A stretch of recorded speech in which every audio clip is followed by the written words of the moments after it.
Gracias, presidenta. En primer lugar, me gustaría agradecer todo el trabajo que se ha desarrollado durante las sesiones de ponencia en un clima que, tengo que decir, ha sido muy amable y que hemos tratado entre todos de llegar a los máximos consensos, porque era importante por parte de todos los partidos políticos aprobar hoy esta ley, y era importante porque creo que además ha sido reclamada, demandada y esperada por muchos de los que hoy estáis aquí presentes, a los que aprovecho para saludar, personas con discapacidad, familias y colectivos, que habéis hecho, creo que, la mayor parte del trabajo de lo que significa esta ley. En buena parte, el éxito de la aprobación de esta ley es suyo, porque suyas han sido la mayor parte de las 431 enmiendas que se han presentado en esta Cámara por parte de todos los partidos políticos. Enmiendas que se han recogido del proceso de participación que ustedes han hecho y que, bueno, el Gobierno de Aragón se olvidó de incluir en el proyecto de ley cuando se registró en esta Cámara. Por lo tanto, les agradezco, en primer lugar, todo el trabajo que ustedes han desarrollado, porque creo que hoy es un éxito de todos, es un día importante, porque aprobamos una ley por unanimidad, que no es poco, y además aprobamos una ley que está hecha para que permanezca en el tiempo, que creo que es de las cuestiones más importantes, para que gobierne quien gobierne, esta ley permanezca en el tiempo, una ley que no solo va a ser de derechos, sino también de garantías, una cuestión que para nosotros era fundamental. Quiero agradecer el trabajo del letrado, de Jerónimo Blasco, que ha hecho todo lo posible para poder coordinarnos y para poder sacar adelante muchas de las cuestiones, al igual que la coordinadora, la señora Zamora, que ha hecho un esfuerzo también grande para que la ley hoy se apruebe por unanimidad, al igual que la señora Orós, que también sé que ha hecho un trabajo detrás de lo que son las paredes de las Cortes, y también al señor Gay, a la señora Pescador, al señor Briz y a la señora Luquín.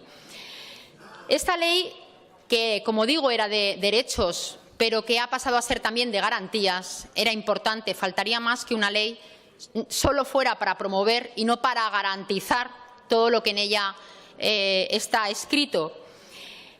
Como digo, esta ley, que era de derechos y que se modificó para que también fuera de garantías, va a promover los principios de igualdad de oportunidades, de no discriminación y de accesibilidad universal física, visual, auditiva y cognitiva.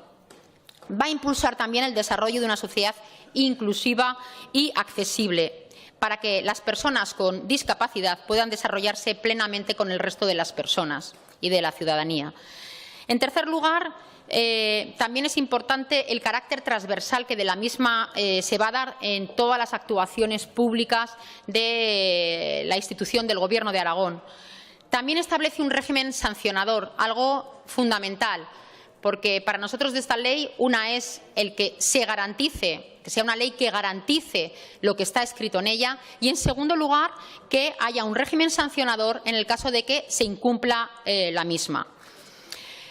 La discapacidad, ustedes bien lo saben, no es un hecho aislado, afecta al entorno, afecta muchísimo a la familia y, sobre todo, afecta muchísimo a las mujeres de esas familias, que muchas de ellas tienen que renunciar al empleo para cuidar de su familiar. Algo que es completamente discriminatorio para ella y desde luego para la persona y para la familia, ¿no?, que tiene que dejar de trabajar. Por eso la familia ha tenido un protagonismo importante en esta ley. Y algo que también era una prioridad, las políticas de empleo, pero no solo públicas, también del ámbito privado y en todos los perfiles de ocupación. Se garantiza el mínimo de la reserva del 8% en el caso del empleo público, algo que hasta la fecha, bueno, pues ustedes saben bien que o no se ha cumplido o en fin, ha habido mucha polémica en este sentido. Y en esta ley también se recogen temas fundamentales como los perros de asistencia, como la atención temprana, algo que a nosotros nos hubiera gustado que se hubiera recogido, que también defendimos a través de una proposición no de ley al inicio de la legislatura, es la atención postemprana, algo que en un momento o en otro tendremos que empezar a abordar porque es un problema importante para muchas de las personas con discapacidad y también sus familias. Y algo que ha generado mucha polémica, que es el tema educativo, que ha generado mucha polémica, pero yo creo que no ha sido tanto por un problema de estas Cortes, ni siquiera de esta ley, sino de la ministra, que creo que, en fin, ha metido la pata y luego ha podido rectificar en tiempo. Porque si hablamos de educación, el 80% de los niños con necesidades educativas especiales están integrados en el sistema ordinario. Pero para el 20% restante, lo que les queda, en el caso de casos graves, de momento son los centros de educación especial.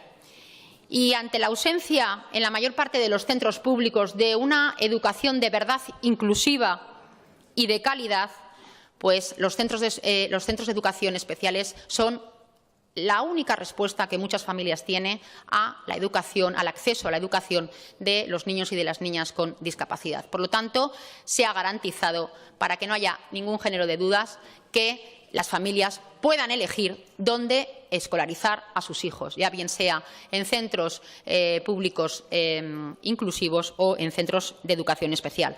Por cierto, algo que también deberemos abordar y que deberá abordar el siguiente Gobierno, que es extender las becas de comedor y transporte a todos los colegios de educación especial, porque no son privados, porque los gestionan entidades que son más sociales que cualquier otra entidad sin ánimo de lucro.